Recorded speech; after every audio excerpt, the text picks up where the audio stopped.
to save money. There's opportunities to save carbon emissions. I think this is before I leave, I want to make sure that program's up and going and has legs because I think it can support itself as well. Thank you, Secretary Chu. My name is Jason Kiley. I'm with Rivertop Renewables, a renewable chemical company that grew out of the University of Montana in Missoula.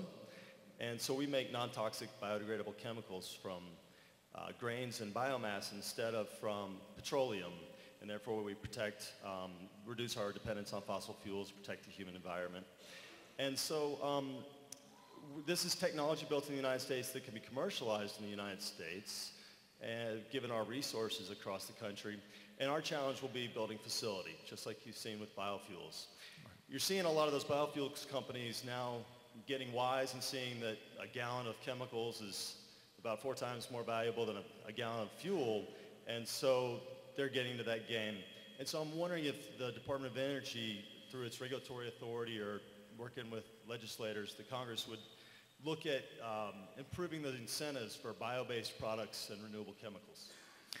Well, we are as much as we can. The best incentive actually is well, there are 2 things. First, to improve the technology so it gets more and more competitive. Our goal, for example, in terms of biomaterials for both chemicals and for energy, is that it should be hopefully cost competitive with oil within a decade or 2. I think this is really possible. It's not now. But this requires a lot of things. It requires better plants that don't require as much fertilizer and resources. I mean, you start with grasses like Miscanthus switchgrass and others, and you develop new strains of those type of grasses that can be even higher yield. People forget that the corn we grow today is about 8 times better in terms of yield per acre than the corn that we were growing in the 1930s. And the wheat is 5 times better.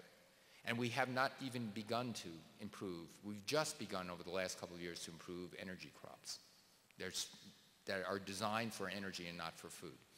So that's one thing. Another thing is you've got to concentrate this stuff. You have to bring it in and compact it in some form, pelletize it or torrefication or something, and then you can ship it around as you would coal or grain to bigger centers for chemical processing to making the chemicals in it. And so we are doing some research in that.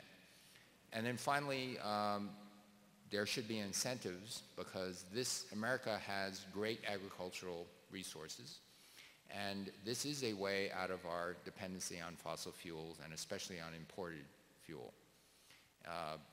The oil is mostly for transportation, but fossil fuels, oil and natural gas are also used for plastics and other chemicals, fertilizer.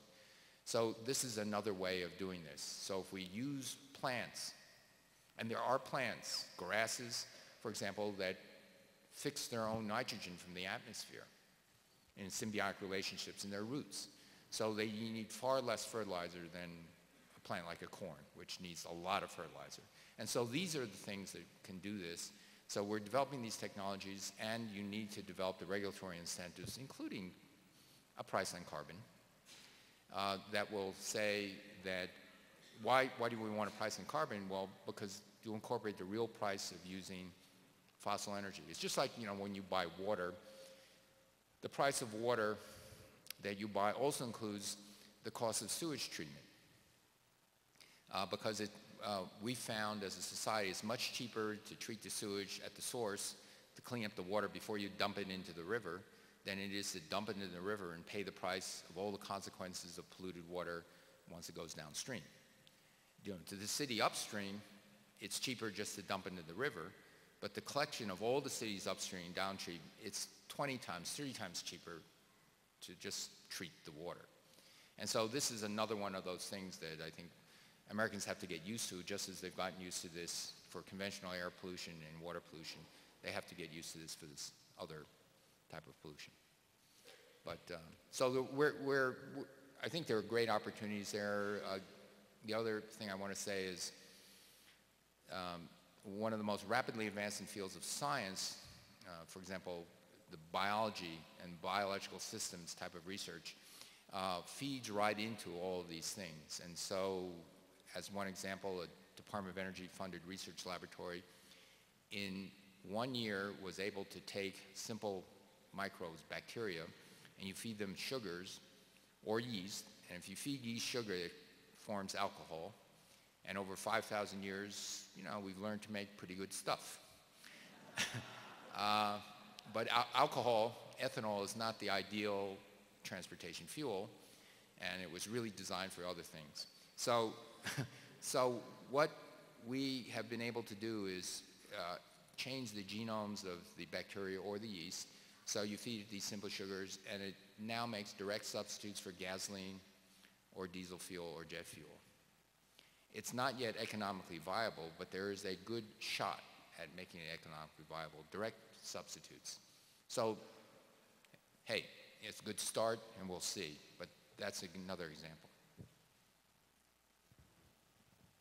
My name's Dr. McGinnis. I'm from Bozeman, Montana. I'm a registered U.S. patent agent. The history of invention shows that individual inventors and small groups can often make major contributions.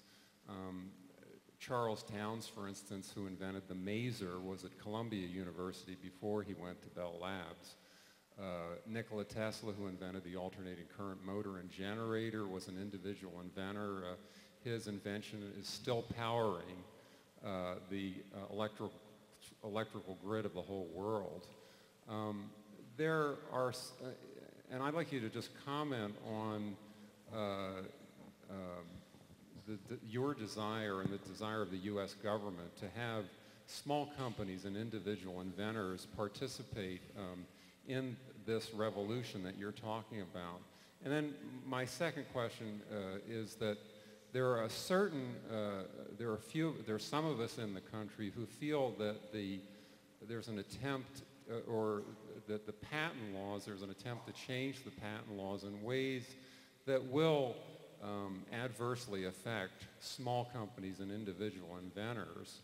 And I think that would be to the detriment of everybody. I think that this is maybe an unintended consequence of the bigger companies having kind of more of the stage right now. And I have a letter and some information I'd like to give to you. This includes some information from the IEEE, the Institute of Electrical and Electronic Engineers. And I'd just like to thank you for your service to our country in this difficult time. All right. Well, regarding individual inventors, I'm very much in favor of having a system and nurturing a system that does actually encourage those individual entrepreneurs and individuals. As a professor for many, many years, 25 years, I have about a dozen patents. It's not many, but it's something where if you research goes along a certain direction, inventions can pop out. And so I'm a big believer in that. I was a professor at Stanford for over 2 decades, where I've seen colleagues who invent things in their laboratories, then their students, or they may take a leave of absence, leave to start a company, and those companies have actually generated a lot of jobs, a lot of wealth for the United States. So it's a good route. It's something that I firmly believe in. The Department of Energy is looking very hard at what it can do to continue to nurture small companies, startups, with SBR type of things. There's now SBR stage 3 things that we're about to start. There are discussions about patents, about changing the patent law. Mostly what we want to do above all else is to make it more streamlined so that it doesn't take forever to get a patent. There's subtle changes. For example, instead of 17 years, after, it's 20 years time of filing. But you want to make it more streamlined. The patent examiners have not really kept up. And yeah, there are big companies and patent trolling outfits and all sorts of other things that I don't think are to the best advantage of the United States. I personally don't think they are. And so we're on top of it. We're trying to make sure that we don't stop these individuals. One of the great things about the United States is that we are, with the right boundary conditions, the greatest innovation machine in the world. China's decided to do something, and so they're marching off in this direction, and their state government is just pouring lots of money into it. But in actual fact, if you have a bunch of smart people with motivation and they say, aha, with a good idea, you know, and financial motivation, I can start something new. And so that tradition of a great idea and the start of a new company, and most of the research, quite frankly, the really groundbreaking research is not done in the big companies. They're done in the small companies and the small startups, and the big companies don't buy the small companies. And so this is something that we want to keep whole, and in fact, not only keep whole, but nurture as much as possible. Well, thank you, Secretary Chu. I'm afraid that's all we have time for. One round of applause for the Secretary. All right, thank you. All right.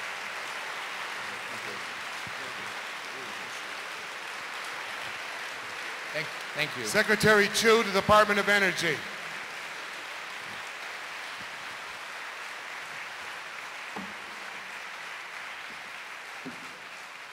Okay, let's hold our seats. We've got one more presentation. It really is a matter of